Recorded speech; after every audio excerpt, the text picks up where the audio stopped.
नमस्कार दोस्तों, दैनिक रोजगार समाचार पेपर की इजारा फटाफट बड़ी खबरों में आपका स्वागत है। इजारा प्रमुख खबरों को देखने से पहले आपसे निवेदन है कि देव एकेडमी को सब्सक्राइब जरूर करिएगा। वीडियो अच्छा लगे तो लाइक शेयर कमेंट करना ना भूलिएगा मित्रों।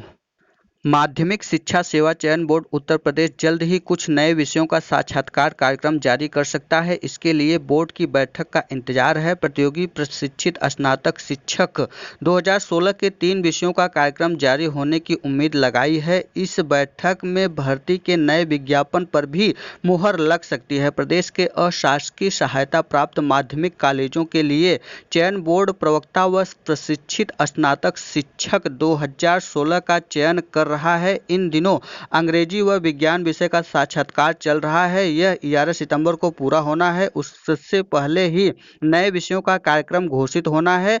यही नहीं, चयनितों का अंतिम परिणाम भी सितंबर माह में ही आने की उम्मीद है। प्रतियोगी इस बार करीब 3 विषयों का इंटरव्यू कार्यक्रम जारी होने का कयास लगा रहे हैं। पिछले दिनों कई प्रतियोगी संगठनों ने नए विज्ञापन के लिए चयन बोर्ड पर प्रदर्शन किया था। उस समय कहा गया था कि वेबसाइट तैयार हो रही है, नया विज्ञापन जल्द आएगा।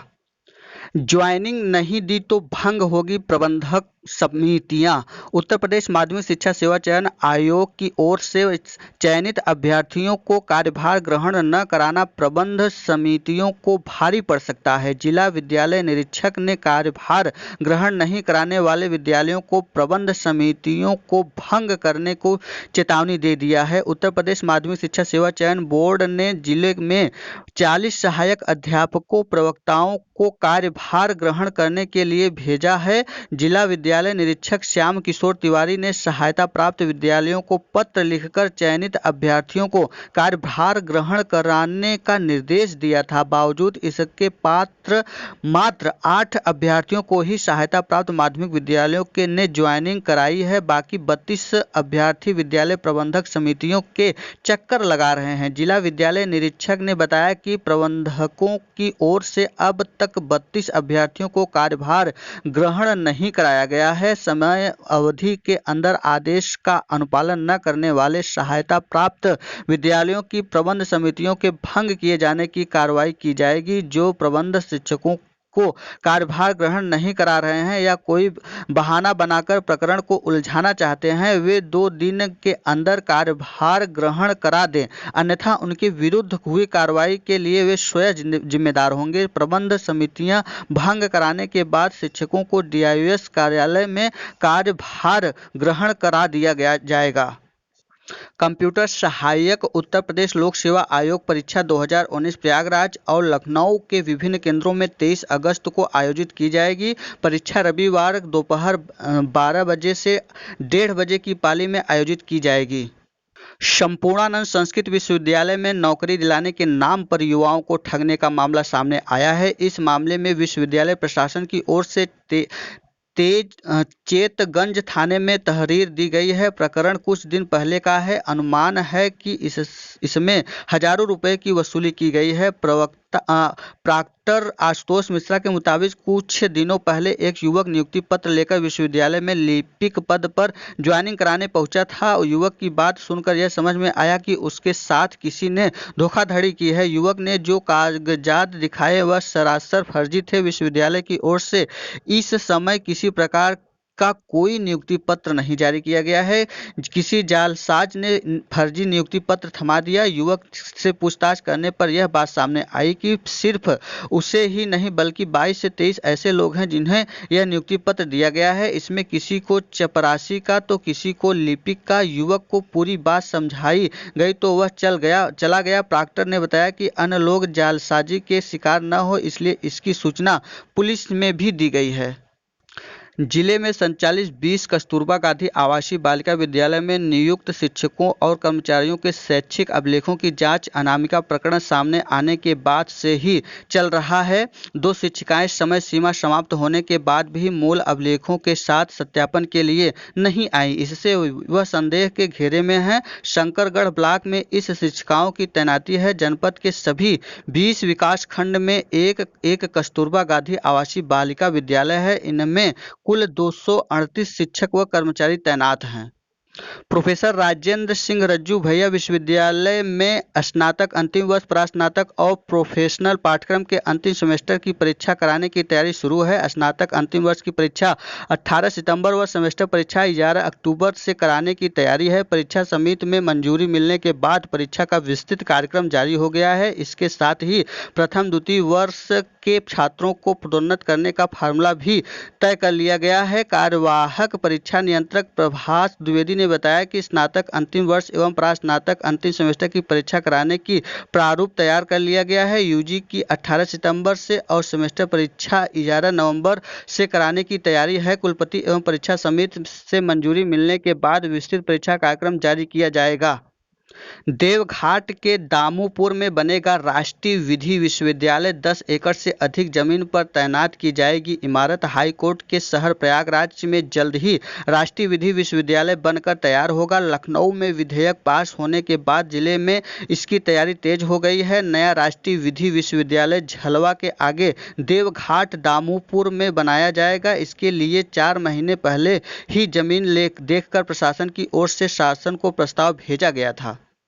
काशी विद्यापीठ की प्रवेश परीक्षाएं 2 चरणों में होंगी। स्नातक अंतिम वर्ष की परीक्षाएं न होने से पीजी में अड़चन। विश्वविद्यालय प्रशासन जल्द ही जारी करेगा टाइम टेबल। महात्मा गांधी काशी विद्यापीठ में इस सत्र की प्रवेश परीक्षाएं 2 चरणों में होंगी। पहले चरण में स्नातक और दूसरे चरण में स्नातकोत्तर कोर्स में दाखिले के लिए प्रवेश परीक्षा ली जाएगी। विश्वविद्यालय प्रशासन जल्द ही प्रवेश परीक्षा के कार्यक्रमों की घोषणा करेगा। 13 जिलों के अंग्रेजी स्कूलों में हजारों शिक्षकों की तैनाती फंसी। प्रदेश के 13 जिलों में बेसिक शिक्षा परिषद के अंग्रेजी माध्यम माध्यमिक एवं उच्च प्राथमिक विद्यालय में हजारों शिक्षकों की तैनाती फंसी है। इन स्कूलों में मानक के अनुरूप पठन पाठन के लिए शिक्षकों की योग्यता तय की गई थी। उसके लिए पहले से पढ़ा रहे शिक्षकों की पिछले साल की लिखित परीक्षा कराई गई, जिसके परिणाम के आधार पर साक्षात्कार और फिर स्कूल आवंटन के लिए काउंसलिंग तय करा ली गई, लेकिन अब तक पदस्थापन का आदेश जारी नहीं हो सका। सूत्रों के अनुसार बेसिक शिक्षा परिषद ने इन जिलों में शिक्षकों के पदस्थापन का प्रस्ताव शासन को भेजा है और शासन की मुहर लगने के बाद ही प्रक्रिया आगे बढ़ेगी। वहीं अंग्रेजी स्कूल में पढ़ाने के इच्छुक शिक्षक बीएससी कार्यालय में बेसिक शिक्षा परिषद के अफसरों तक के चक्कर काट रहे हैं, लेकिन सबका जवाब यही है कि जब तक शासन से आदेश नहीं आता कुछ नहीं होगा। अकेले प्रयागराज में ही लगभग 500 शिक्षकों की तैनाती फंसी है। लखनऊ, मथुरा, फतेहपुर व बदायूं आदि कुल 13 जिले हैं जहां तैनाती नहीं हो सकी। इस मामले में कुछ आदेशों के पहले से याचिका कर रखी है और कुछ अन्य मुकदमा करने जा रहे हैं। अब हर सप्ताह पढ़ाई की समीक्षा करेंगे बोर्ड सचिव। यूपी बोर्ड दिव्यकांत शुक्ल हर सप्ताह ऑनलाइन पढ़ाई की समीक्षा करेंगे। वर्चुअल स्कूल एवं ई ज्ञान गंगा के माध्यम से छात्र छात्राओं के पठन पाठन की साप्ताहिक रिपोर्ट समस्त मंडली संयुक्त शिक्षा निदेशक से प्राप्त करना एवं उसके पर्यवेक्षण आदि का दायित्व भी शिक्षा सचिव को दिया गया है। छात्रों के मूल्यांकन के लिए प्रश्न बैंक तैयार करना, छात्रों का मूल्यांकन करना तथा उसके के लिए पाठ्य पुस्तकों की उपलब्धता सुनिश्चित कराने की जिम्मेदारी भी सचिव को दी गई है। शिक्षक इजारा सूत्री मांगों को लेकर 4 व 5 सितंबर को करेंगे उपवास। उत्तर प्रदेश माध्यमिक शिक्षा संघ के बैनर तले इजारा सूत्री मांगों को लेकर सभी जिला विद्यालय निरीक्षक कार्यालय पर 4 और 5 सितंबर को उपवास कर प्रदर्शन करेंगे। इस दौरान राज्यपाल के नाम डीआईओएस को ज्ञापन सौंपेंगे। संघ के संरक्षक राज बहादुर सिंह चंदेल और प्रांतीय अध्यक्ष चेत नारायण सिंह की अध्यक्षता में शनिवार को आयोजित बैठक में आंदोलन की रणनीति तय की गई। इसका संचालन प्रांतीय महामंत्री राम बाबू शास्त्री ने किया। इसमें 14 व 15 सितंबर को लखनऊ में राज्य परिषद की बैठक आयोजित करने पर बात हुई और सदस्यता अभियान और अंतिम तिथि बढ़ाकर 30 सितंबर कर दी गई है। अध्यक्ष ने बताया कि शिक्षकों की समस्याओं को लेकर अब सरकार और विभाग से आर पार की लड़ाई होगी। 4 व 5 सितंबर को प्रदर्शन के बाद शिक्षक 2 अक्टूबर को गांधी जयंती के मौके पर सभी मंडल मुख्यालयों पर शिक्षक उपवास करेंगे।